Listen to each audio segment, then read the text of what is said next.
right, Sort of Sports Podcast, episode 170. Austin Fisher, we're back again after a great week of NFL football. I think I watched 15 hours of NFL football this week, so a lot of football for me past week. I mean, yeah, between college this weekend and the NFL on Sunday, it was a packed week. And I'll be honest with you, the first 2 weeks of the NFL have been probably some of the most entertaining football that we have been delivered in the opening couple of weeks in September in years, as far as I can remember. Specifically that Giants Cowboys game. I know I had the Cowboys in my Survivor League, so that had me sweating big time. Brandon Aubrey though coming through and get me to week 3, so that was prime entertainment. But yeah, great football all weekend long. So I don't fade the G, man. I kind of like this team. They're like the internet's favorite shitty team. I was telling Braden that last night we talked. And I think the Chiefs are going to win Sunday. I'll just give a sneak peek of that pick, but I think it's going to be closer than expected, and I actually think the Giants are going to have a chance to win. Wow. No, I completely understand that. I have actually picked against the Giants every week in my Survivor League, including this next week. So I'm not too sure I'm going to keep that trend up, though. Yeah, Here's the if thing, you're like, gonna I fade a don't want to team, pick you could the do like the Bills. Saints. Right. Yeah. No, I get that. But like, I don't know how to feel about Seattle yet. I don't want to pick the Bills now. I want to pick them later down the road because, I just want to get the teams that I think are kind of okay, but have favorable matchups out of the way now. Survivor League, it's a once of its own type of thing. So I think this week in Survivor, I took the Packers over your Browns. Just fade the that's yeah. Browns. No, it's okay. That makes complete sense, actually. All right, so let's look back on last week. You gave me the EV picks. How did you do? I know you missed on a couple. Yeah, okay. We went 3-3. So Okay. not the end of the world. Probably lost a little bit there just because the books are always going to have a little bit of an edge. But we missed on the Jets +7, and I mentioned I took them straight up. That was a miserable decision. Yeah. If you told me going into that game though, Josh Allen wouldn't throw or rush for a touchdown, I'd have been like, "Wow, where's my money?" But Yeah. no, it was the James Cook show, unfortunately, and Justin Fields could not survive that Bills pass rush whatsoever. What else went wrong? The Niners Saints under that got cooked in probably the final Saints drive. Spencer Rattler had a very good little march there, but Mac Jones actually played a lot better than I thought he would. And that's not really helping the Brock Purdy case, making him look more and more like a system quarterback because Mac Jones looked quite comfortable behind that offensive line. But that didn't get there.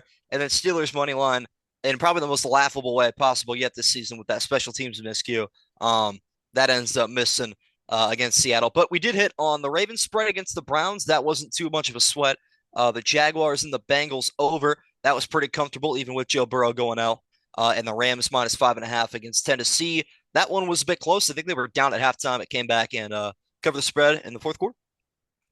Yeah, I actually also hopped in that Niners under, and I don't think I'm ever doing the scoring over-unders again. It's too stressful. It's like every score I was like, that wasn't for It, me. it is tedious. I would say if you were going to bet the under on a game, don't even bother turning it on. Don't watch it. Just check the final score because you're not going to have fun if you're sweating an under. Yeah, I don't think I have fun sweating the over either. I'm Right. not doing the over-unders anymore. I'm cutting Fair enough. cutting those off. I have if we're just, peek behind the curtain, my bets for this week. I have $6 out there, so big money. And I have a $1 bet that's Bills, Packers, and Lions to all to win. And then I have Buffalo and Packers to cover the spread. So that's what I'm betting this week. I think those are solid plays. I mean, I'll have to take a look closer to the actual weekend to figure out what I'm going to take based on some like injury reports and lines. Obviously, that Bills game coming up tomorrow, which should be today by the time this comes out. So we'll see what happens there. They're 12.5 point favorites right now at home against the Dolphins, but that might change depending on what goes on around the Dude, area. I know you're a Browns fan, but that line is way too nice to you guys. That has to be one of your picks. You Eight know, and a half for the Packers. It yeah, it should be, but I tend to avoid betting on my team for obvious reasons. I don't want my money and my heart to be in two different places. But the Browns are a very weird team because especially at home. If this were in Green Bay, I would say jump on the Packers spread all day long. But in a weird way, I just feel like we're down 2 scores the whole game. Joe Flacco throws a touchdown with like 10 seconds left, and it's a backdoor cover. It's just one of those situations. All right, so what are your EV picks for this week? All right, kick it off with my opening pick. I'm gonna stick with the Rams this week. They covered for me last week. I'm gonna go with them again. They head to Philadelphia against the Eagles, little rematch of the divisional round last year. And again, this is one of my picks where I just take the spread as my bet, but I do have the Rams winning straight up against the Eagles this week. I think that game's going to go to overtime. I took the Rams 23-20 by a field goal there. But I think this Rams team has shown me a lot of good stuff in the opening couple of weeks. Week one, it was their defense that was shining against Houston, gave up 9 points there, forced a fumble late to secure the victory. And then week two against a beaten up Tennessee team, put up a lot of offensive points. Devontae Adams had a terrific week, blessed me up in fantasy I have football. him fantasy Um, also. that was a terrific, much needed effort there. But Matthew Stafford has just always been a guy that nobody really talks about being a top three quarterback. Every now and then he'll play like he's top five, but he has been consistently top 10 his entire career. And I Yep. think it's very overlooked. And Jalen Hurts, by the way, Dylan Gabriel has more passing touchdowns than Jalen Hurts, in case you didn't know that. That's my fun fact of the week, by the way.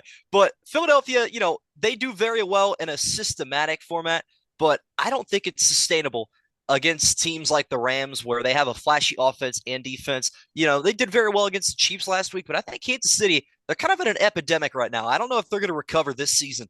But 0-2 to start there, it's pretty rough for them. I still think, though, the Rams are very strong. And at the bare minimum, they should lose by no more than a field goal.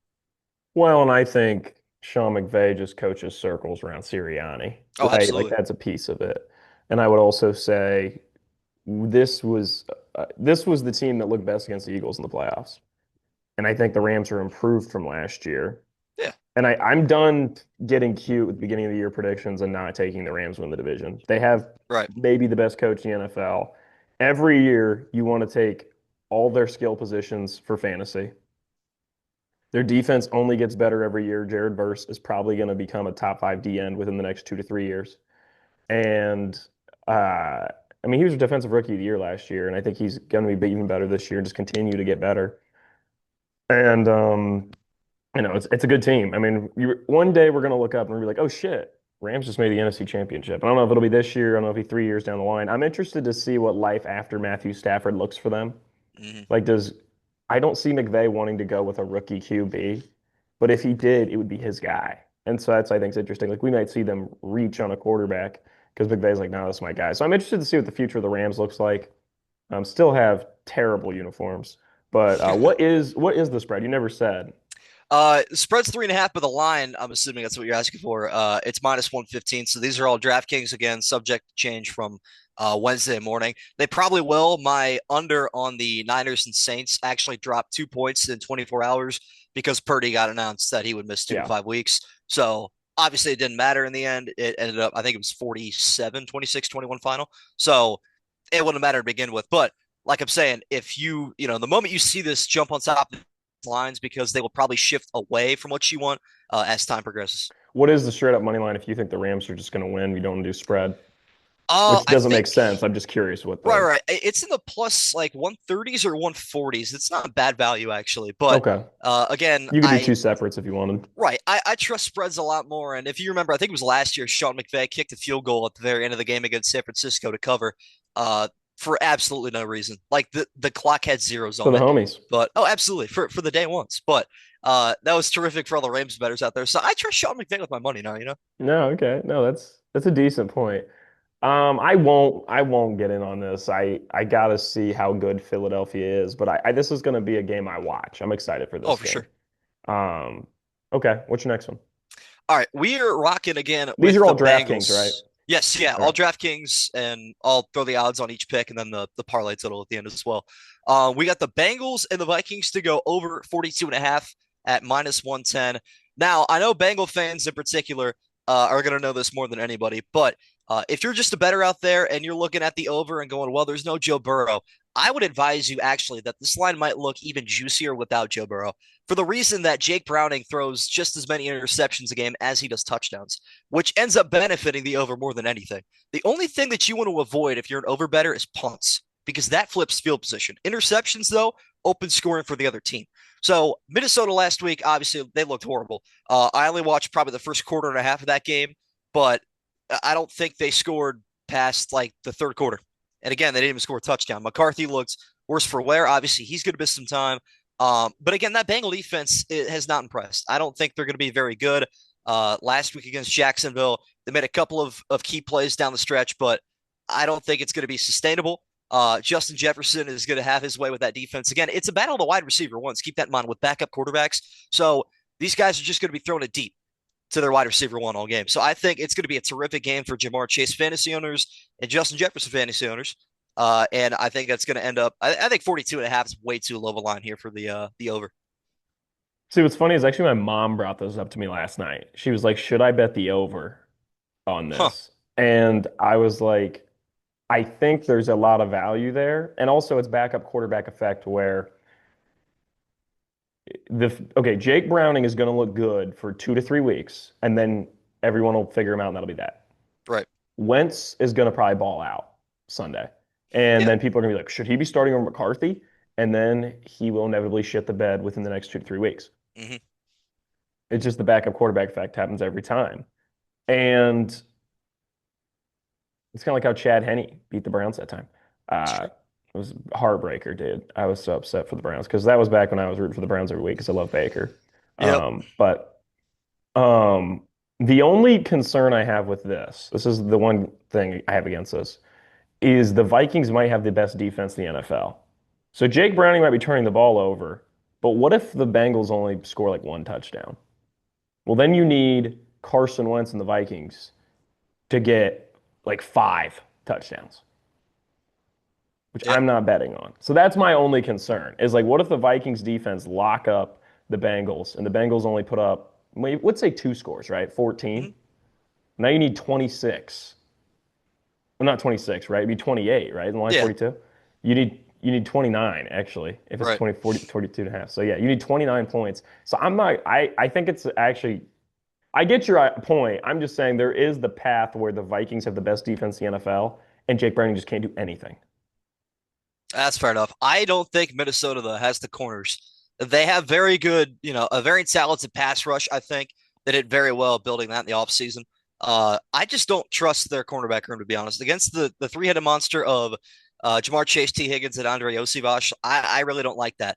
And the fact that the Bengals have also taken priority to their running game this season, that was something they lacked last year. I think Chase Browning's gotten a lot better, and I think Mike Gesicki finally has a pair of hands. So it's a lot of targets for Jake Browning, and I don't know if there's a better situation to be a backup quarterback in than Cincinnati. It's a fair point. My only concern then, once again, pass rush being good, they have a shitty O line. So what if Jake Browning's just getting sacked every play and they're punting it? Yeah, which could happen, but at some I'm point he's not got I'm to not lose the trying to football. say you're wrong. I'm just Yeah, saying that's my concerns with the I got you. bet. Yeah, Hopefully these are good concerns, I feel like. It's fair good enough. conversation. What's next? All right. Well, that was minus 110. Forgot to mention the line. Coming up next, though, we got the Texans money line. We're in the plus money here, plus 102 in Jacksonville this week. Had Houston won, pulled that out on Monday night against the Buccaneers, I might have changed this pick, but I don't think the Houston Texans can afford to start 0-3, and therefore they won't start 0-3. I think D'Amico Ryans is really going to dig deep in practice this week. Um, Listen, Houston is a very weird team for me. I thought they'd take a step back, but I didn't think that they would look this bad in the process. I didn't think they'd win in week one or week two, but that sophomore slump for CJ Stroud is really becoming like a junior jinx right now. It has been miserable for him through the opening 2 weeks. Produced no touchdowns in week one, had multiple footballs last week that should have been picked off, many overthrows, had so many chances that his defense and special teams gave him to put the game away. And he could never do it. He just couldn't find the end zone when it mattered most. I'm just kind of shocked that they're plus money, though. I know the Jags have looked pretty good. They're about 10 seconds away themselves from being 2-0. But at some point, I just don't think the teams that they've played, with all due respect to Carolina, have given them that much of a test thus far. Um, that rain delay probably had something to do with it in week one. But week two against the Bengals, Joe Burrow goes out. That kind of shifted the entire momentum of that game. It was a very weird and serene feeling for the Bengals from there on out. But again, Jake Browning got the job done. I just don't think Stroud's going to be, even though he's playing bad football, I don't think he's the kind of quarterback to throw 3 interceptions to the Jaguar defense and Yeah. therefore giving them, points to take advantage of. So I like Houston here plus money. Yeah, I agree. That's good value. You don't have to give respect to the Panthers for what it's worth. No, there's nothing to respect Fair here. enough. All right, what's your next one? We're gonna move into the Chargers money line. I'm just gonna stick with Jim Harbaugh. He's done great things for me the opening 2 weeks. I've taken the Chargers in my pick'em, and both times it's been great. This is minus 148 on DraftKings. So again, they're at home against the Broncos. Huge AFC West game. This is the third division game in a row for the Chargers. I think if they win this game, they probably have an 80% chance to win that division. Starting 3-0 in the AFC West through 3 weeks is pretty ridiculous. This is probably the last step they need to take, as far as I'm concerned, to get to not like a playoff lock, but I would be very shocked if they didn't end up making the postseason starting 3-0 in this division. Again, Justin Herbert, we talk about all the time, like hypothetically, he'd be the best quarterback. His hypotheticals are turning into realism. He has looked incredible through the opening couple of weeks. I've been thrilled watching Justin Herbert.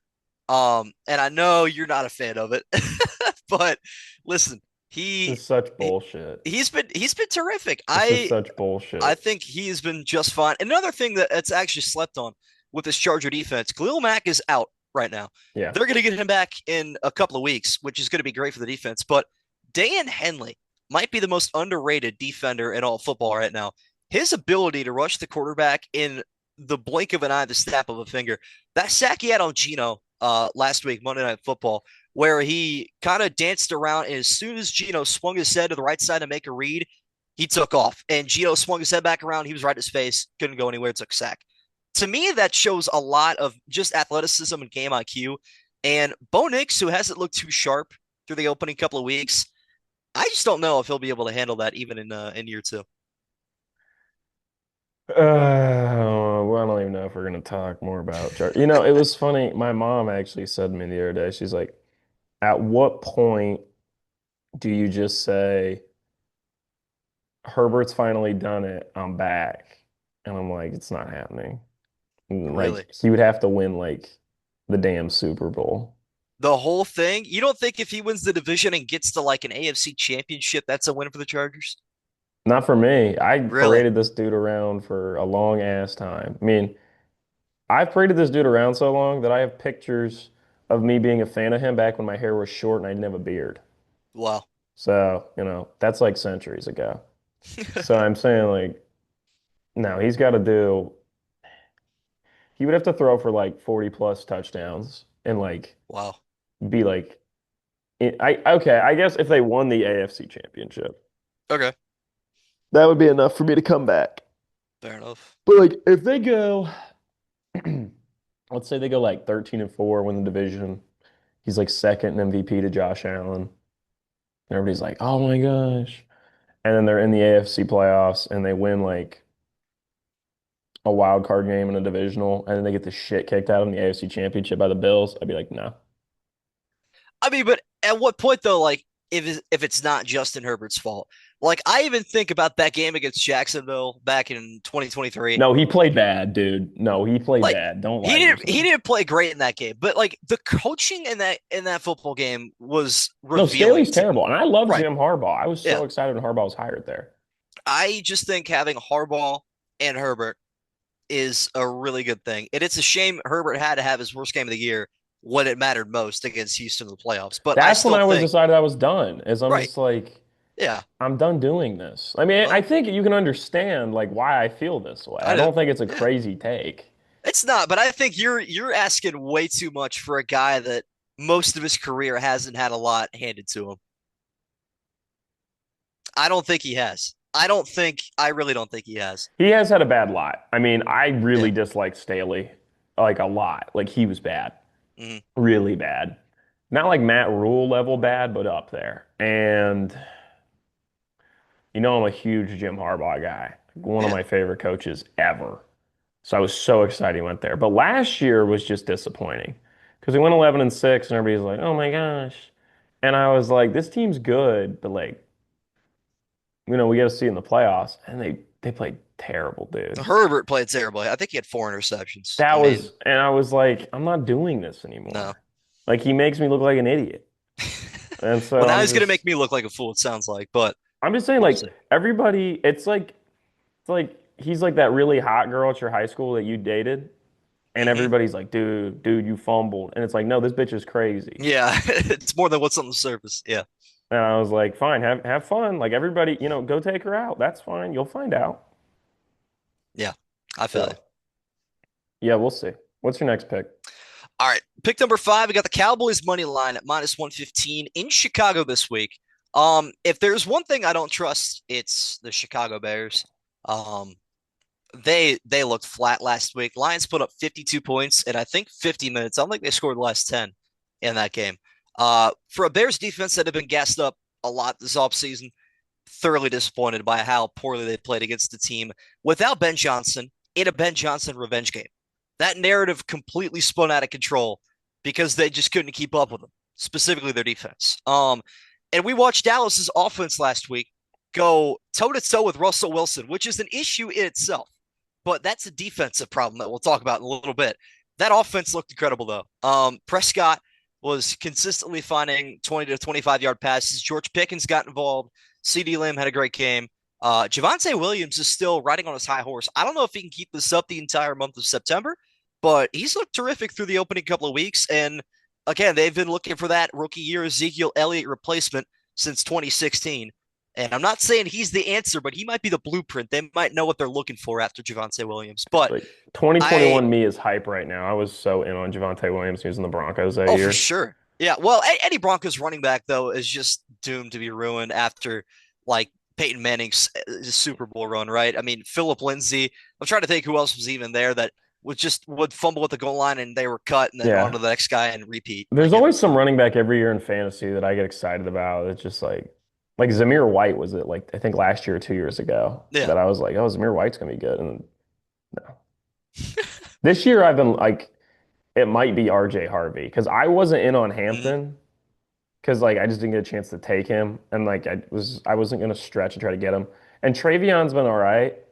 Yeah. It might be RJ Harvey. We'll Fair see. enough. I don't mind that pick, So but what was the bet exactly? Was it money line or what yeah, was this? money line for minus 115. But again, I guess the concern there would be the Cowboy defense because, again, they let Russ throw for almost 500 passing yards last week, which is not a very good thing to do against a mid 30-year-old Russell Wilson. But I don't think their corners are going to play that bad again. They're not, the Bears don't have a Malik Neighbors. I don't think DJ Moore is that caliber of a player, especially with Caleb at quarterback. Russ is an esteemed veteran, and Caleb's a guy who people are just praying can be the Bears' first 4,000-yard passer, which I don't think is going to happen this year. So No, a lot of people bet that, and I don't think it's going to happen. yeah, it was a huge preseason prop, but again, I stayed away from it because the Bears just I have to see it to believe it, and I've just not seen that yet with Caleb. So I don't see why the Bears should win this game. I'm kind of surprised actually. It's the first time I've ever seen a spread of half a point in football. I don't think I've Yeah. ever seen that before. So hey, if you like the Bears or a tie game, take the Bears plus point 0.5, I guess. But other than that, I'm rocking with Dallas. Yeah, I think Dallas .5 is honestly valuable too. Mm-hmm. Yeah, you can bet both money line and spread. I think Dallas wins this game. I'm Yeah, not big in this Bears, but the argument for the Bears would be they have to win. Like right. they do not want to be 0 and Same as 3. Houston. Exactly. It's kind of like we cannot be 0 and 3 because you're looking around at the other 0 and 3 teams and they're like shitters, and you're like we thought we might be a playoff team. So, all right, what's next? All right, Last one. final pick, rounding it out, Sunday Night Football. Taking the Chiefs -6 at -110. You know, again, we talk about 0-2 football teams. We have two of them going head to head on Sunday Night Football. You mentioned earlier you think the Giants keep it close, and I do respect that. But at some point, I just feel like a team that has so much pent up frustration against two really good football teams, a Super Bowl champion and a playoff team last year, that they lost by one score in each game, came down to the wire both games. I just don't think the Chiefs are going to let the Giants get away very easily. And another thing, too, the Giants on primetime are one of the worst contenders in all of football's history. I have no idea who schedules games in the NFL, but it's year after year that it's like, oh, who's on Sunday Night Football? Oh, it's so and so against the Giants. I'm watching maybe a half. It's 24-3, and I'm turning it off and going to bed. That's just how it is. I just think a team like Kansas City is ready to just open up a can of whoop ass, and I think the Giants are just going to be the victim this week. So I like Kansas City -6, and the whole parlay, by the way, if you take all six together, is 10 to win 431. So if you're feeling risky, which again, I would take each individually, minimize your risk and maximize your reward. But there is that for you. All right. I think there's one of three ways Sunday night football goes. One, Chiefs come out and they just wallop them. Like they win, like the first half, it's like 14-10. Then by the end of the third quarter, it's like 21-10. And you're like, oh, okay. Maybe it ends 28-10, right? Mm-hmm. And Chris Collinsworth was like, yeah, man, yeah, people are down on this team. Yeah, right. That's scenario one. Scenario two, so just Giants just kind of hang around. It just kind of there the whole game, and the Chiefs they go for it on fourth and goal, and they don't get it, and so it's just kind of close. And wait a minute, shit, that's 2-minute warning, and Chiefs are only up by a field goal. Oh my gosh, Russ is leading them down. He just handed it off Cam Scatterbo touched. Oh my gosh, they're going to win the game, Mm-hmm. right? That's scenario two. Scenario three, and this is what I think will happen. It's close the whole way, tied ball game, going in last 3-4 minutes. Chiefs just kind of march down the field, walk off field goal, walk out of MetLife with Mahomes and everybody acting like they just won the damn Super Bowl, even though they beat an 0-3 Giants team. That's what I see happening. So only one of those scenarios, the spread is covered. That's why I would stay away from this. I just stay away from me. I don't want to play. I don't want to bet against America's shitter, the Yeah. Giants. Like, because the Bills are America's team, but like the Giants are America's shitter right now. Like everybody wants this Giants team. Like, if we went outside right now and we're like, yo, like, what do you think about the Giants? Be like, dude, I love Malik Neighbors, or Dart's funny, or I love Mm-hmm. Cam Scadville, or man, Abdul Card. Yeah, that Tommy DeVito commercial. Yeah, I love that guy. that's a good one. Yeah. Yeah. It's a really good one. It's one of the best of the backups. Mm-hmm. When he's like, hey, everybody follow me on this one, he pops the leg out. It's a good bit. It's It's a great. really good one. Yeah. So I don't like Jameis isn't in those yet. He just, I mean, Jameis needs to be in those. But Yeah. whatever. All right, so that's my only fear with that Sunday night football game. But speaking of Sunday night football, let's talk about primetime picks. You went 4 for 4. I killed it last week. I didn't realize too that the Bucks were underdogs. So I took two dogs, two favorites, swept it. It's the only one we agreed on was the Bucks. Baker was the only reason I got a correct pick. There you It was go. rough. All right, so let's talk about primetime picks this week. Did you stay up for all of Monday Night Football doubleheader? I turned it off when they turned it over that final time. I think Gino got sacked. It was turned over on downs. I'm like, all right, they're not going to produce anymore. So I watched the last scoring of that game. So essentially, yes. Yeah, I mean, weird fourth quarter. Like I think none of the people were awake. That was a No. weird finish, but whatever. All right, Thursday night football should be just a slaughter. Somebody said to me, "When was the last time a Thursday night football game has ever been flexed to 1 p.m.?" I don't think there's parameters for each primetime slot in the NFL. And I know for a fact, at least for weeks 1 through 8, I don't think you're allowed to shift any teams. There there's certain things where like in weeks 10 to 13 you have to give teams 2 weeks notice, and then the last 5 weeks it can be if they're playing on Sunday you could just snap a finger and they're in. So that has happened before, obviously, with teams that they expect to be good not being good at the end, and stuff like that. But yeah, I agree here. I'm not let's not even spend too much time on it. Bills are going to kill them. I got them 37-12 on Thursday night. Yeah, the spread's 12 and a half. That actually might be too low. So Mm-hmm. yeah, I agree. This is probably Mitch Trubisky's playing in the fourth quarter. Like, and Yeah. I think the argument would be like, oh, the Dolphins scored a decent amount. They almost beat the Patriots. I think the Patriots defense might be bad. Like, this might be Yeah. bad defense. So I almost took the Steelers this week, actually, in my pick six, but staying away after last week. So that's a tough matchup because I like the Patriots offense the most out of anything. Like if you're yeah. saying the four, like the you know what I'm saying out of the both teams' offense and defense, the best unit I think there is Patriots offense. But I think both teams' defenses might be bad. The Steelers' defense hasn't been good, Yeah. so which is weird because it's the Steelers. But like we'll see. Yeah, it's odd. Sunday Night Football. We already talked a lot about Chiefs Giants. I'm gonna take the Chiefs, Mm-hmm. but like I'm just saying, Yeah. I you taking the mean, Chiefs too? yeah, 35-14. I think it's going to be a blowout. And again, it might be a close game at halftime, but even then, I don't know if the Giants want to be within three. They might rather be down by 13 at halftime in a weird way. They might want the Chiefs to be comfortable with their lead because if they're not, they're going to come out and they're just going to unleash hell in the third quarter. So I think the Giants either have to, be ahead or linger 2 steps behind. If they're 1 step behind or like neck and neck, they're going to get killed come the fourth quarter.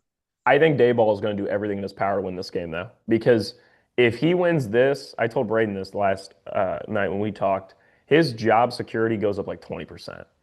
Yeah, I think it's fair. I think his seat is hot, but I think I'll tell you what, Mike McDaniel's got like 2 feet in hell right now. His seat is on fire. Day closer to death, as he would say. Looking at the calendar, I'll be honest. I don't know if he makes it to October, and I'm not sure how many head coaches get fired before October, but he might start a trend. Yeah, it's bad, and we all knew it was going to be bad too. Like it wasn't like Yeah, this is a surprise. no, So, not at all. all right, this is the interesting one. hmm So I brought my phone out to type down what you put down. Monday Night Football. I am taking Lions over Ravens in Baltimore. Correct? Yes, Emmett Bank. I'm taking Lions over Ravens. I think the Lions looked hot last week. I think the Ravens usually just start off. It takes some, like sometimes they kind of bounce around early on, and then they hmm really hit their stride late in the season. And I think they played awesome week one, but they blew it. So then they were pissed off and smacked the Browns. I think they've relaxed a bit. And I think Okay. they think this Lions team isn't as good as the Lions in the past. And I think the Lions are coming off a game where they felt like gods. And they're like, oh, we can beat this team. So I just think all the momentum is on the Lions side. And I also think the Ravens have a lot more to lose here than the Lions do. If the Lions lose this game, I don't think anyone feels differently about them. If the Ravens do, they're like shit. Yeah. Well, actually, for that exact reason, I'm taking Baltimore. That makes sense. Yeah. And I'm not sure if my point prediction here is going to be great. I've got them 34 to 15. Oh, Um, that's no. Come on. and again, this is very reflective on their matchup a couple of years ago, where the Lions were a very good football team, right? They made the postseason, won their division that year. Everything was going great for them, but they go into Baltimore and they play an offense that they've never seen before. And I think it was 38-6. They got blown out on the road. This year they went Um, 12-5. yes, that was 2023. Yeah, would have been. It might have been the year before. Actually, I'm not 100% sure, but I know The the year before Ravens that they turned their went season 8-8 around. and 1. Right. I don't know if it was that year or not because I know the Browns were battling for the AFC North in 23, which is crazy to say in retrospect, but it's true. Um, but regardless, oh, this is the one thing I did forget to mention though. Lamar Jackson against the NFC has still only lost one football game, and that was to the Giants. So, Is an uh, insane which is stat. hilarious in itself. But I think he's what 18-1 right now against the NFC in his career, which Crazy. is ridiculous. And at home, primetime, the bank rocking. Maybe my points are a little bit generous. I just can't pick against Baltimore here. I think if Lamar was a basketball player, he would be like the guy that everybody's like, dude, look at these numbers. Because that's kind of what he is. And this, I'm a Right. Lamar fan. I love Mhm. Lamar.